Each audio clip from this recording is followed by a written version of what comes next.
Hey guys, कैसे हैं आप लोग। I am Akash Raj. Welcome back to our channel Akash Raj creations.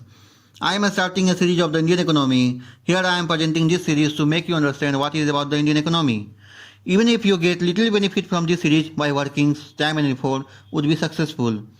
Channel को सब्सक्राइब कर देना अगर आप लोग अभी तक चैनल को सब्सक्राइब नहीं किए हैं तो तभी तो आप लोग तक वीडियो पहुंच पाएगा। ओके, समझ गया ना। This video is first part of chapter 1, Output of an Economy, in which two topics would be discussed.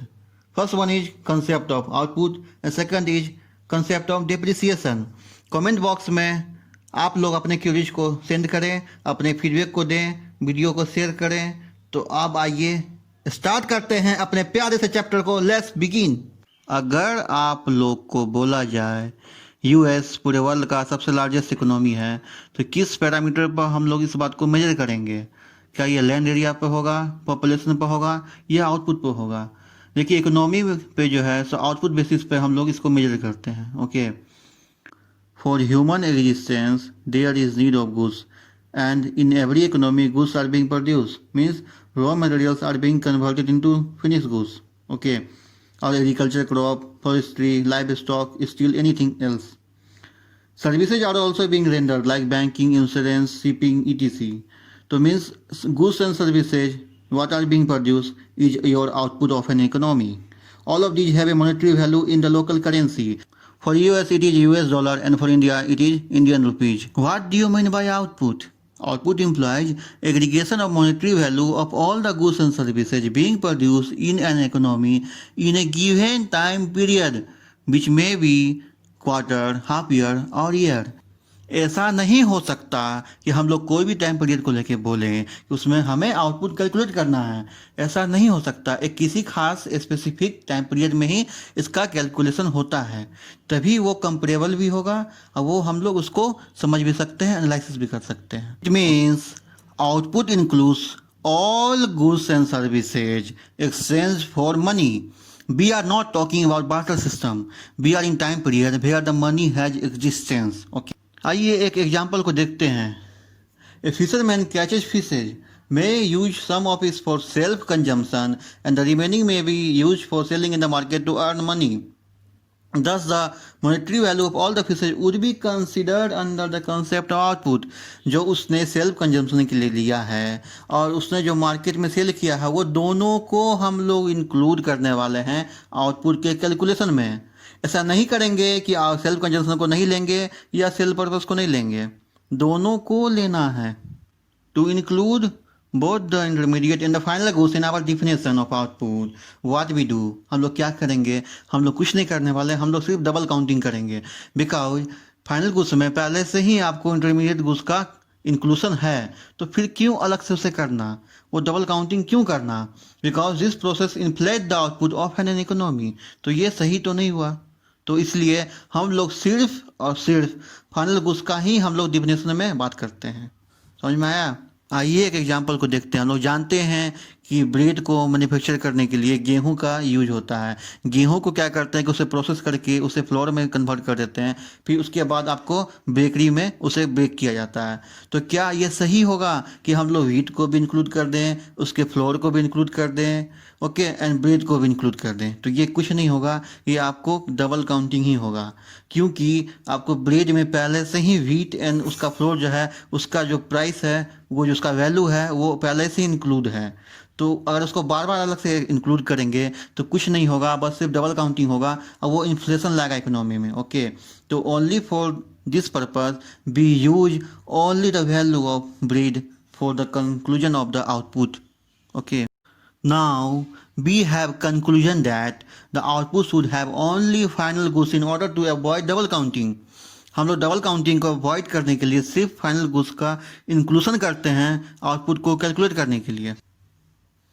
अब एक क्वेश्चन आ रहा है आप लोगों के सामने में, what about the sale of second hand goods, whether it should be reflected in the output of an economy? तो आंसर होगा नो नो नो, नहीं होना चाहिए। Because as they have been already been included once when manufactured an original sale was taken place and therefore does not amount to a fresh production. लेकिन देखिए उसको cell करने में कोई कमीशन, अगर एजेंट कमीशन लिए होंगे तो उस कमीशन को फिर हम लोग इंक्लूड करेंगे। लेकिन जो सेल प्राइस हम लोग को रिसीव हुआ है sale of second hand good, उसको नहीं लेना है। ओके, समझ में आया? Thus, output of an economy is the monetary value of the final goods and services in a given time period। हम लोग इस बात को ध्यान रखें कि किसी खास अकाउंटिंग ईयर में ही हम लोग इसको कैलकुलेट करेंगे, तभी ये हम लोग कंपेयर कर सकेंगे किसी नेक्स्ट ईयर से या प्रीवियस ईयर से। हम लोग अवॉइड करते हैं sale of second hand goods को इंक्लूड करने में आउटपुट के कैलकुलेशन में। बिकॉज क्यों क्यों क्यों क्यों?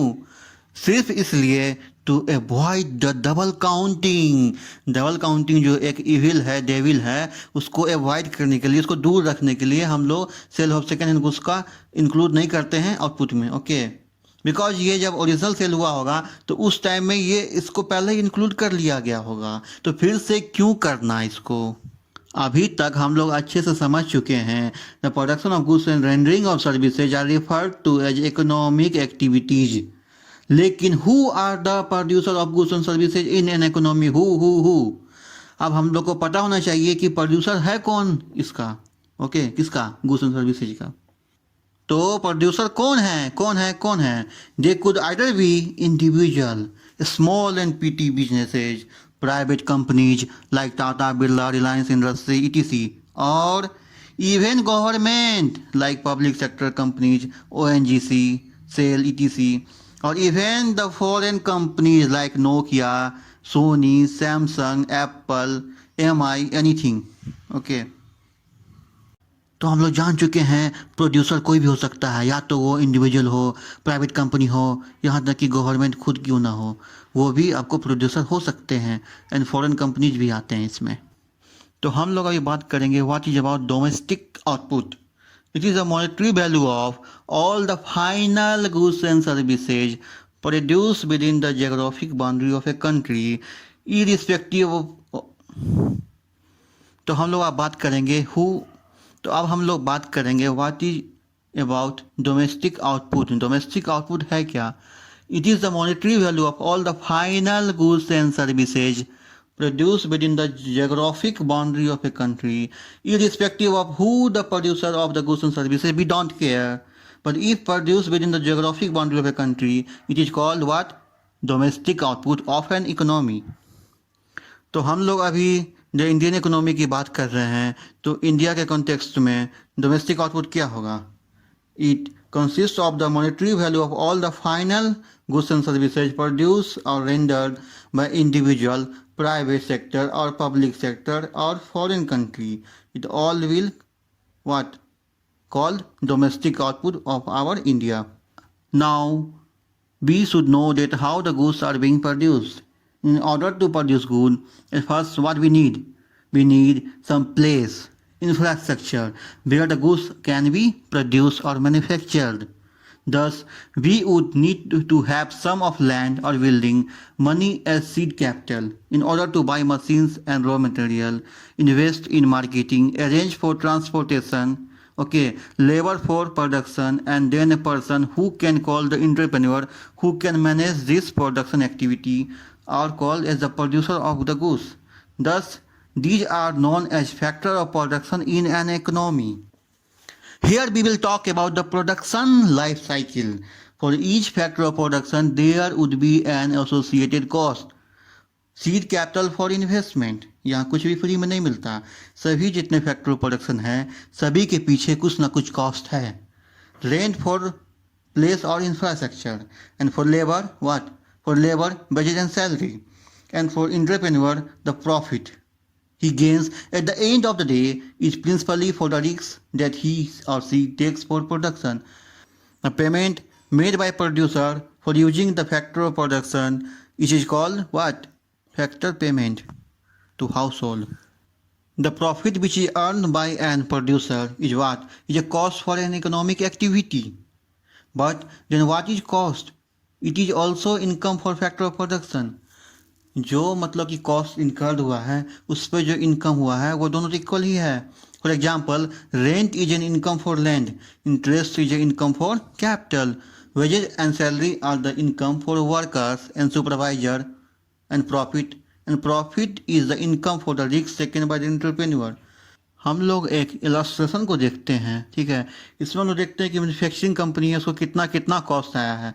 लैंड पे 10,000 रुपये आया है, लेबर पे 1,000 रुपीज़, कैपिटल पर 750 rupees, and the profit earned by entrepreneur is 12,250 rupees.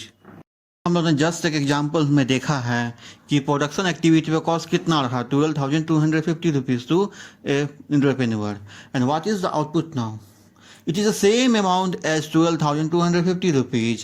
And what is the income for the factor of production? It is again the same 12,250. इसका मतलब ये हुआ, if we talk about the output or cost, it is same for the factor of production. Thus output and the income are two sided of the same coin. एक ही coin के दो side है, ये कौन से, output या income. Whether we say output or income, it implies the same thing.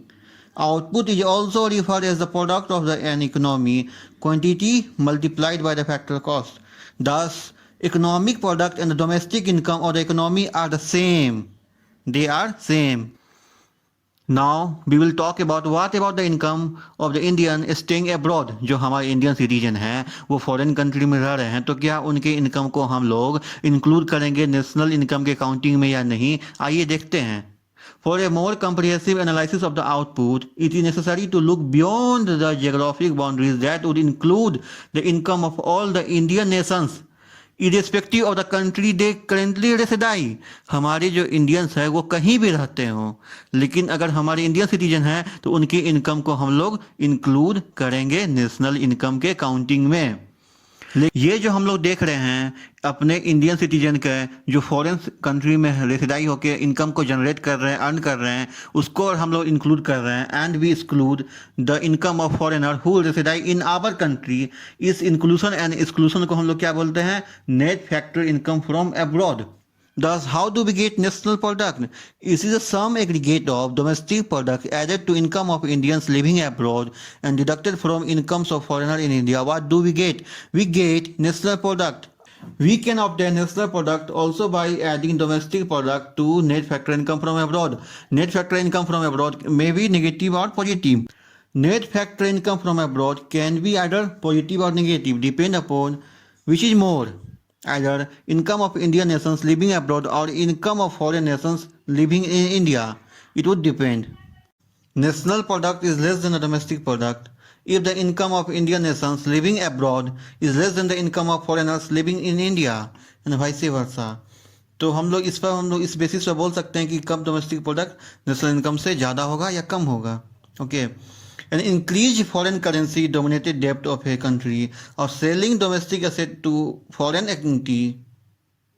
Increase in foreign currency dominated debt of a country or selling domestic asset to foreign entities would tend to reduce the national product, leaving domestic product unchanged. As we know that production of goods is production of goods is output of an economy, also consists of production of machinery or machines which are consumed every year, referred to as depreciation. Depreciation is nothing but consumption of fixed asset, okay, and it is much of the output of such machines could be replacement in nature and not satisfying addition of machine or capital stock in an economy. Depreciation support replacement of machinery in the time of end of its useful life. Let us assume that cars are being produced in an economy and there is also depreciation of that car and that is have to be replaced after their shelf life. देखिए कोई भी fix asset होता है,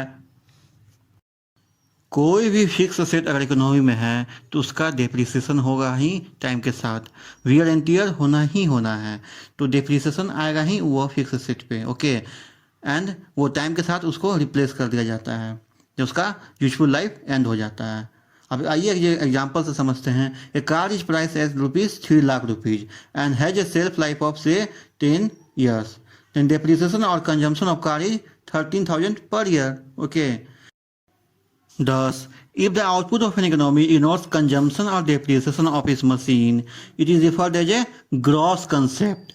And if it accounted for its depreciation, it is known as net concept. We have gross national product and gross domestic product. Okay. And how we get net national product is equal to gross national product deducted from depreciation. And how we get net domestic product is equal to gross domestic product deducted from depreciation. Okay, so it means that we get net after deducting depreciation from gross concept. Okay, thus there are four concepts in the output of an economy: gross national product, gross domestic product, net national product, and net domestic product. Now let us try to understand which method is technically the best measure of growth. कौन सा method जो है तो growth को major करने के लिए सबसे अच्छा माना गया है. Clearly, it is a net national product as it first covers all the nationals of a country. Okay, and it is also a net increase after depreciation. देखिए हम लोग को जो नेट नेशनल प्रोडक्ट जो रिसीव होता है, gain होता है, वो कैसे होता है? ग्रॉस कॉन्सेप्ट से हम लोग डेप्रिसिएशन को डिडक्ट कर देते हैं. डोमेस्टिक में हम लोग नेट फैक्टर इनकम को ऐड कर देते हैं. देखिए एक डिमेरिट भी है नेट नेशनल प्रोडक्ट और ग्रॉस नेशनल प्रोडक्ट का, because they are gradually losing significance since countries have high external debt that are serviced through internal resources which tend to increase outflow but they reduce GNP of a country, leaving GDP unaffected. Okay, तो ये तो सही नहीं हुआ फिर. Okay, similarly the sale of asset to foreign entities will also have similar affecting impact. समझ में आया?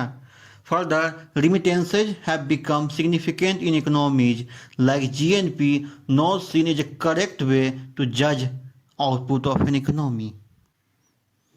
आइए चार्ट को देखिए, समझिए है क्या ये. सबसे पहले gross domestic product market price में अगर हम लोग डेप्रिसिएशन को डिडक्ट कर देते हैं, then we get net domestic product at market price. And उसमें अगर हम लोग net factor income from abroad को अगर ऐड कर देंगे, then what we get net national product at market price. Okay, and GDP में अगर हम लोग एनएफआई जोड़ देंगे तो हमें क्या मिलेगा? नेट. देखिए बात को समझिए, अगर हम लोग को ग्रॉस कॉन्सेप्ट से नेट कॉन्सेप्ट में आना है तो हम लोग क्या करेंगे? डेप्रिसिएशन को डिडक्ट कर देंगे. एंड वही नेट कॉन्सेप्ट से ग्रॉस कॉन्सेप्ट में जाना है तो डेप्रिसिएशन को ऐड कर देंगे. एंड डोमेस्टिक कॉन्सेप्ट से अगर हम लोग को नेशनल कॉन्सेप्ट में आना है तो net factor income from abroad को ऐड कर देंगे. Okay, and vice versa. And उसमें देखिए मार्केट प्राइस से अगर हम लोग को फैक्टर कॉस्ट में जाना है तो नेट इनडायरेक्ट टैक्स को हम लोग डिडक्ट कर देंगे. अब नेट इनडायरेक्ट टैक्स है क्या? ये इनडायरेक्ट टैक्स माइनस सब्सिडी है. ओके, तो इस तरह से चार्ट को समझिए और देखिए क्या हो रहा है. आप लोगों ने चैप्टर के फर्स्ट पार्ट को अच्छे से समझा होगा. ओके, कोई डाउट है, क्वेरी है तो कमेंट बॉक्स में उसे सेंड करिए. And thanks for watching this video. Next part of, ठीक है, Part 2 of chapter 1 is coming soon.